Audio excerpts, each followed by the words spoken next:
नमस्कार, मैं हूं आपके साथ पूर्णिमा मिश्रा। हमारे खास प्रोग्राम क्या कहते हैं नरेंद्र मोदी में आज आपको सुनवाएंगे पीएम मोदी का वो ऐतिहासिक भाषण जो उन्होंने 22 फरवरी 2024 को गुजरात के मेहसाणा में दिया। अपने भाषण में प्रधानमंत्री ने कहा कि बीते 2 दशकों में हमने गुजरात के विकास के साथ साथ विरासत से जुड़े स्थानों की भव्यता के लिए भी काम किया है, लेकिन दुर्भाग्य से आजाद भारत में लंबे समय तक विकास और विरासत उसके बीच टकराव पैदा किया गया, दुश्मनी बना दी, और इसके लिए अगर कोई दोषी है तो वो कांग्रेस है। साथियों, देश और दुनिया के लिए तो ये वाणीनाथ शिवधाम तीर्थ है, लेकिन समाज के रबारी समाज के लिए रबारी समाज के लिए पूज्य गुरु गादी है। देश भर से रबारी समाज के अन्य भक्तगण, आज मैं यहां देख रहा हूं, अलग अलग राज्यों के लोग भी मुझे नजर आ रहे हैं। मैं आप सभी का अभिनंदन करता हूं। साथियों, भारत की विकास यात्रा में एक अद्भुत कालखंड है, एक ऐसा समय है जब देव काज हो या फिर देश काज, दोनों तेज गति से हो रहे हैं।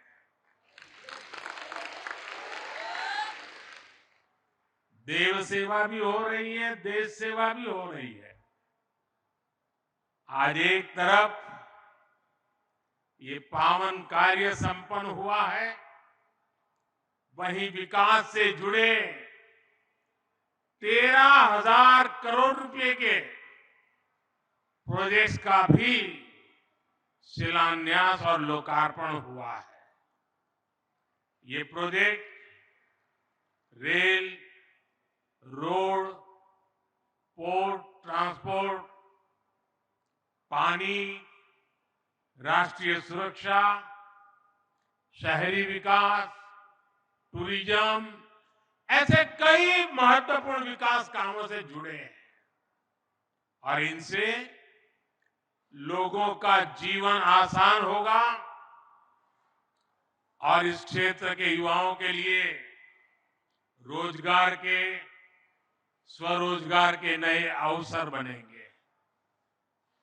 मेरे परिवारजनों, आज मैं इस पवित्र धरती पर एक दिव्य ऊर्जा महसूस कर रहा हूं। ये ऊर्जा हजारों वर्ष से चली आ रही उस आध्यात्मिक चेतना से हमें जोड़ती है, जिसका संबंध भगवान कृष्ण से भी है और महादेव जी से भी है। ये ऊर्जा हमें इस यात्रा से भी जोड़ती है जो पहले गादीपति महंत विरमगिरी बापू जी ने शुरू की थी। मैं गादीपति पूज्य जयराम गिरी बापू को भी आदरपूर्वक प्रणाम करता हूं। आपने गादीपति महंत बलदेव गिरी बापू के संकल्प को आगे बढ़ाया और उसे सिद्धि तक पहुंचाया। आप में से बहुत लोग जानते हैं, बलदेव गिरी बापू के साथ मेरा करीब 3-4 दशक का बहुत ही गहरा नाता रहा था। जब मुख्यमंत्री था तो कई बार मुझे मेरे निवास स्थान पर उनके स्वागत का अवसर मिला। करीब करीब 100 साल हमारे बीच वो आध्यात्मिक चेतना जगाते रहे और जब 2021 में हमें छोड़ के चले गए, तब भी मैंने फोन करके मेरी भावनाओं को प्रकट किया था, लेकिन आज जब उनके सपने को सिद्ध होता हुआ देखता हूं तो मेरी आत्मा कहती है आज वो जहां होंगे इस सिद्धि को देखकर प्रसन्न हो रहे होंगे, हमें आशीर्वाद देते होंगे। सैकड़ों वर्ष पुराना ये मंदिर आज 21वीं सदी की भव्यता और पुरातन दिव्यता के साथ तैयार हुआ है। ये मंदिर सैकड़ों शिल्पकारों, श्रमजीवियों के वर्षों के अथक परिश्रम का भी परिणाम है। इसी परिश्रम के कारण इस भव्य मंदिर में आज वाणीनाथ महादेव, परांबा श्री हिंगलाज माता जी और भगवान दत्तात्रेय विराजे हैं। मंदिर निर्माण में जुटे रहे अपने सभी श्रमिक साथियों का भी मैं वंदन करता हूं।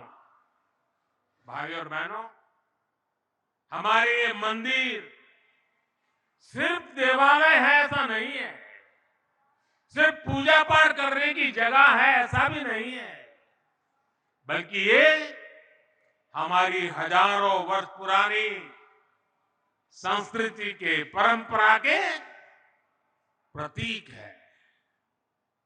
हमारे यहां मंदिर ज्ञान और विज्ञान के केंद्र रहे, देश और समाज को अज्ञान से ज्ञान की तरफ ले जाने के माध्यम रहे। शिवधाम श्री वाणीनाथ अखाड़े ने तो शिक्षा और समाज सुधार की इस पवित्र परंपरा को पूरी निष्ठा से आगे बढ़ाया है। और मुझे बराबर याद है, पूज्य बड़देव गिरी महाराज जी के साथ जब भी बात करता था तो आध्यात्मिक या मंदिर की बातों से ज्यादा वे समाज के बेटे बेटियों की शिक्षा की चर्चा करते थे। पुस्तक पर्व के आयोजन से लोगों में जागरूकता बढ़ी है। स्कूल और हॉस्टल के निर्माण से शिक्षा का स्तर और बेहतर हुआ है। आज प्रतियोगी परीक्षाओं की तैयारी करने वाले सैकड़ों विद्यार्थी को रहने, खाने और लाइब्रेरी की सुविधा दी जा रही है। देवकाश और देश काज का इससे बेहतर उदाहरण भला क्या हो सकता है। ऐसी परंपरा को आगे बढ़ाने के लिए रबारी समाज प्रशंसा का पात्र है।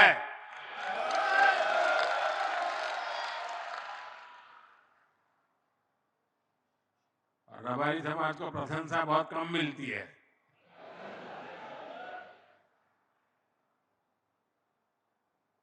भाई और बहनों, आज देश सबका साथ, सबका विकास के मंत्र पर चल रहा है।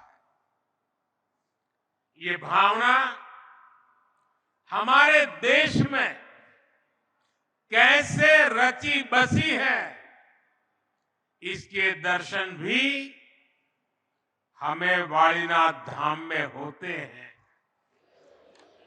ये ऐसा स्थान है जहां भगवान ने प्रकट होने के लिए एक रबारी चरवाहे भाई को निमित्त बनाया।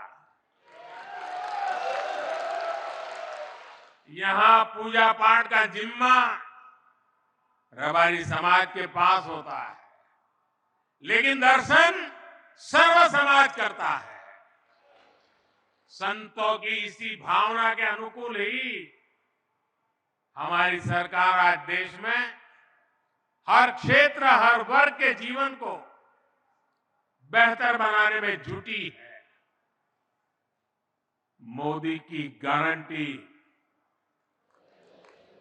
ये मोदी की गारंटी का लक्ष्य समाज के अंतिम पायदान पर खड़े देशवासी का भी जीवन बदलना है। इसलिए एक तरफ देश में देवालय भी बन रहे हैं, तो दूसरी तरफ करोड़ों गरीबों के पक्के घर भी बन रहे हैं। कुछ ही दिन पहले मुझे गुजरात में 1.25 लाख से अधिक गरीबों के घरों के लोकार्पण का और शिलान्यास का अवसर मिला। 1.25 लाख घर। ये गरीब परिवार कितने आशीर्वाद देंगे, आप कल्पना कीजिए। आज देश के 80 करोड़ लोगों को मुफ्त राशन मिल रहा है, ताकि गरीब के घर का भी चूल्हा जलता रहे। ये एक प्रकार से भगवान का ही प्रसाद है। आज देश के 10 करोड़ नए परिवारों को नल से जल मिलना शुरू हुआ है।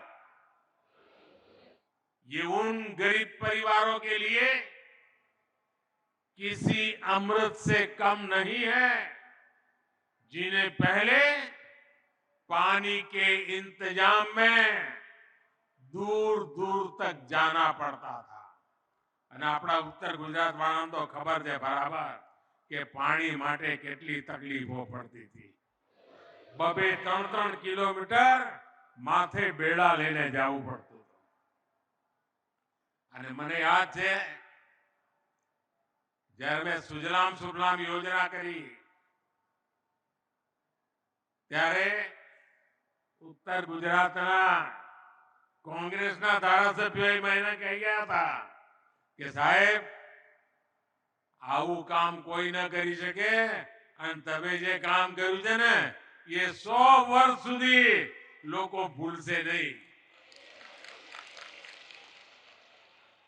એના સાક્ષી અહીંયા બેઠા છે।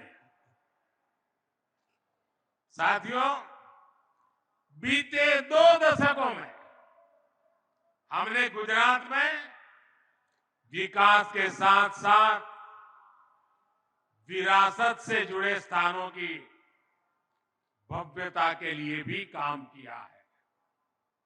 दुर्भाग्य से आजाद भारत में लंबे समय तक विकास और विरासत, उसके बीच टकराव पैदा किया गया, दुश्मनी बना दी।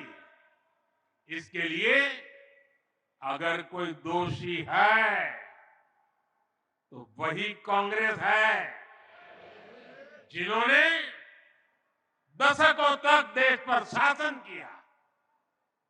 ये वही लोग हैं जिन्होंने सोमनाथ जैसे पावन स्थल को भी विवाद का कारण बनाया। ये वही लोग हैं जिन्होंने पावागढ़ में धर्म ध्वजा फहराने की इच्छा तक नहीं दिखाई। ये वही लोग हैं जिन्होंने दशकों तक मोढेरा के सूर्य मंदिर को भी वोट बैंक की राजनीति से जोड़कर देखा। ये वही लोग हैं जिन्होंने भगवान राम के अस्तित्व पर भी सवाल उठाए, उनके मंदिर निर्माण को लेकर रोड़े अटकाए। और आज जब जन्मभूमि पर भव्य मंदिर का निर्माण हो चुका है, जब पूरा देश इससे खुश है, तो भी नकारात्मकता को जीने वाले लोग नफरत का रास्ता छोड़ नहीं रहे।